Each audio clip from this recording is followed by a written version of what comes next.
नमस्कार, आप देख रहे हैं BP news Azamgarh Purvanchal YouTube channel. मैं विजय प्रताप यादव। आइए हम आपको ले चलते हैं खबरों की दुनिया में। धन्यवाद। रोशनी इलेक्ट्रॉनिक दुकान चांदपट्टी बाजार में शिव मंदिर के सामने सड़क के पूर्व पटरी पर इस दुकान पर fridge, washing machine, LED TV, DDH छतरी, आटा चक्की मशीन, मिक्सर, प्रेस, पंखा, कूलर आदि इलेक्ट्रॉनिक के छोटे बड़े सामान उचित रेट पर ब्रांडेड कंपनियों के उपलब्ध हैं। आजमगढ़ जनपद के रौनापाद थाना क्षेत्र के देवारा इस्माइलपुर में महुला गढ़वल बांध के समीप देवारा इस्माइलपुर में 5 दिवसीय तथागत गौतम बुद्ध एवं भीम कथा व प्रवचन एवं झांकी मंचन का विशाल कार्यक्रम चल रहा है। कार्यक्रम के तीसरे दिन आपको बता दें कि देवारा इस्माइलपुर में विशाल इस कार्यक्रम में कथा वाचक श्रद्धेय पूजा बौद्ध लखीमपुर खीरी व कथा वाचक श्रद्धेय जीपी बौद्ध लखीमपुर खीरी द्वारा प्रतिदिन आए हुए लोगों को अपने कथा के माध्यम से गौतम बुद्ध एवं भीम कथा सुनाते हैं और लोगों को बताते हैं इनके बारे में। आपको बता दें कि वहीं पर कथा के तीसरे दिन बहुजन समाज पार्टी के सगड़ी विधानसभा के पूर्व प्रत्याशी शंकर यादव व सपा के वर्तमान विधायक सगड़ी एचएन सिंह पटेल भी शिरकत किए। सर्वप्रथम लोगों ने डॉक्टर भीमराव अंबेडकर, भगवान गौतम बुद्ध व मानवर कांशीराम के चित्र पर पुष्प अर्पित करते हुए जहां कार्यक्रम में शिरकत की, तो वहीं पर कथा के आयोजक राम प्यारे, सुनील कुमार, देव प्रसाद, राजनाथ द्वारा आए हुए अतिथियों का जहां फूल माला पहनाकर लोगों ने भव्य तरीके से स्वागत किया, तो वहीं पर आए हुए अतिथियों ने भी आभार प्रकट किया।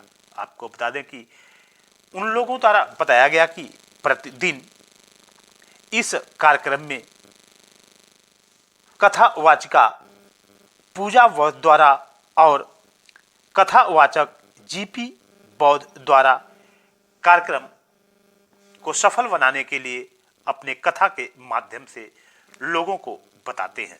आपको बता दें कि इस कार्यक्रम को सफल बनाने के लिए रविंद्रनाथ, सुरेश कुमार, अनिल कुमार, चंद्रभूषण, अंबिका, रामप्रसाद, हरेंद्र कुमार, राजनाथ, गौरी शंकर, रामवचन, श्याम सुंदर, रामनिवास, भानुमति, बिंदु, मीना, रमेश चंद, मुन्नीलाल, रामाश्रय, हरिश्चंद, सुरेश, ज्ञान चंद, रामाश्रय, सुलभ, ललित प्रसाद, राहुल, राम समूज, बेचू, राम सिंह, महेंद्र, जय सिंह, रामबली, लालजी, संदीप, सुखू, प्रियांशु, सोनू, प्रकाश, सुगम, अमित, अभिषेक, देवेंद्र, विवेक, राजेश, रिंकी, रामबचन, अजय, रोशन, रामाश्रय, दिव्यांशु, ब्रजेश, अजय,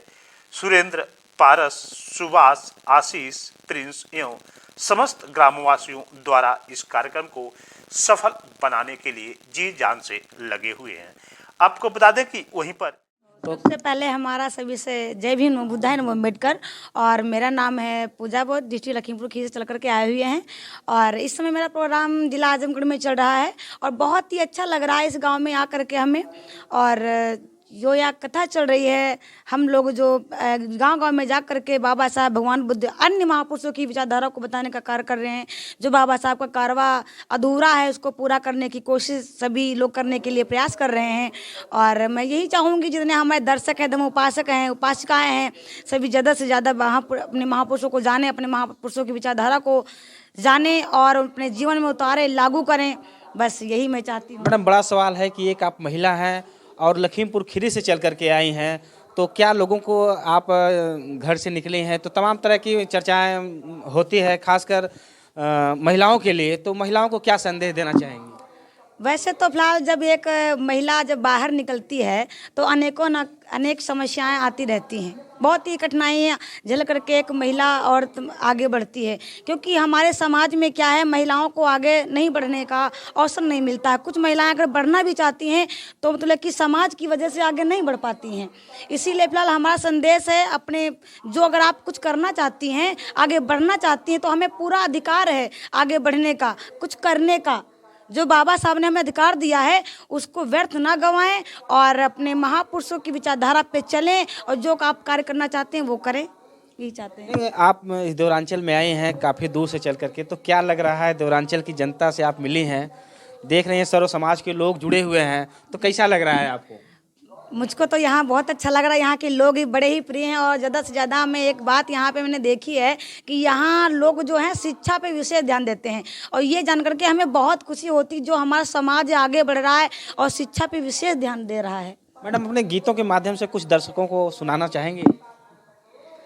बिल्कुल सुनाना चाहेंगे। और छोटा सा कुछ अपने गीतों के माध्यम से कुछ दर्शकों को सुना दीजिए। बिल्कुल, जैसे कि बाबा साहब ने हम आप लोगों के लिए बंधु अनेक संघर्षों का सामना किया है।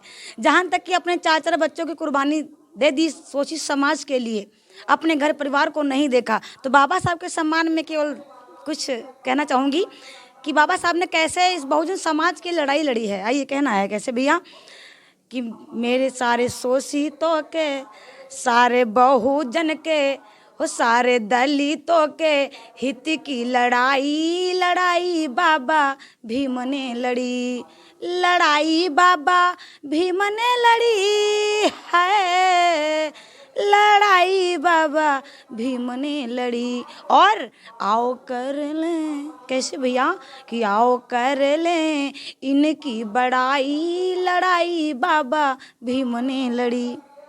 तो मैडम, आप कहाँ तक अब तक कथावाचक में जा चुकी हैं, क्या लोगों को संदेश देती हैं? वैसे तो मैं कई जिलों में कार्यक्रम कर चुकी हूँ। आज से लगभग कितने जिले हुए होंगे, 26 जिलों में हम कार्यक्रम कर चुके हैं, 26 जिलों में। और बहुत अच्छा लगता है प्रचार करना हमें। और फिलहाल बचपन से ही मेरा यही शौक था कि बाबा साहब के कारवा को आगे बढ़ाएं। देखिए, मैं तो आयोग मंडल को बहुत बधाई दूंगा और बुद्ध जी और मान्यवर कांसीराम, भीमराव अंबेडकर जी, ललाई सिंह यादव और पेरियार साहब को चरणों में श्रद्धा सुमन अर्पित करते हुए आज का दिन यहाँ के लिए जो ये गोष्ठी हो रही है बुद्ध जी पर, ये बहुत ही बड़ा ही सौभाग्य की बात है कि भगवान बुद्ध जिन्होंने जो संदेश दिया है, जो यहाँ पे कथावाचक आए हैं वो बुद्ध के बारे में तमाम कथाएं सुना रहे हैं और समाज को समता मूलक समाज बनाने की तरफ ये बता रहे हैं कि समता मूलक समाज भगवान बुद्ध की देन है। भगवान बुद्ध ने जो उन्होंने कहा कि मैं भगवान नहीं हूँ, मैं एक जीवन यात्रा का एक रास्ता बता सकता हूँ, एक रास्ता हूँ। इसमें जो है भगवान बुद्ध ने जो रास्ता दिखाया, जो तपस्या की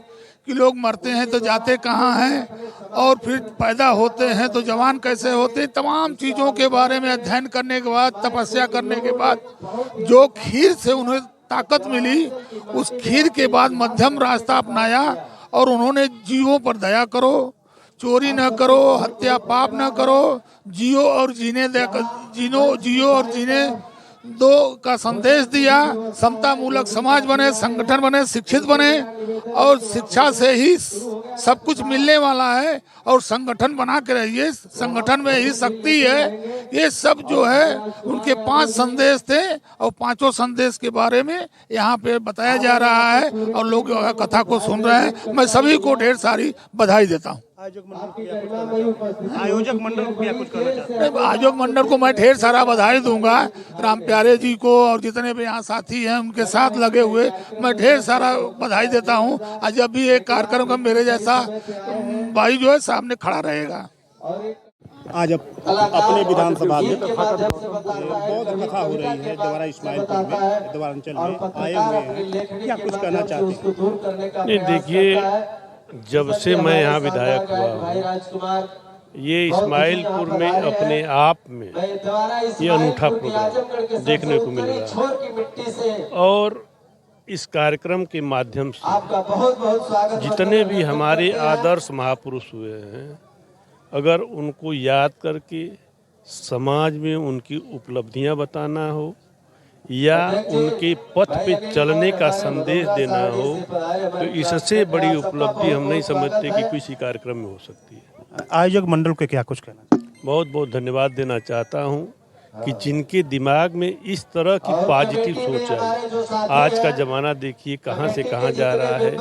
एक दूसरे को लड़ा करके, आपस में वैमनस्यता पैदा करके, इनके वोटों और इनके अधिकारों को जो सरकारें छीनने का काम कर रही हैं, इस तरह के कार्यक्रम करके जब समाज में जागरूकता आएगी और हम संगठित होंगे, तो हम इन महापुरुषों को अच्छी तरह से, जिसको कह सकते हैं नमन कर सकते हैं, श्रद्धांजलि दे सकते हैं।